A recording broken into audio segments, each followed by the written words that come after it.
A ka ndonjë lidhje reale midis mënyrës së të ushqyerit dhe shëndetit të shqisës së dëgjimit? Po, në rastin kur pacienti vjen te mjeku specialist, dëmi mund të jetë bërë, por në këto raste rekomandojnë të gjitha llojet e arrave, që arë, lajthi, bajame.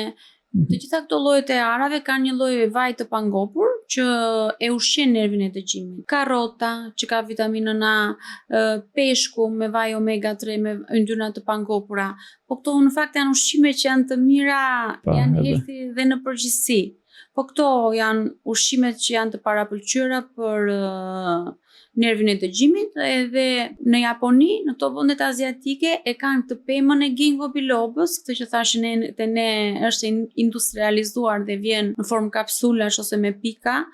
Ato e kanë në dietë këtë arrën e ginkgo bilobës, e gatuajnë dhe hajnë. Për shkak ai është ushqimi ideal për të ushqyer nervin e dëgjimit.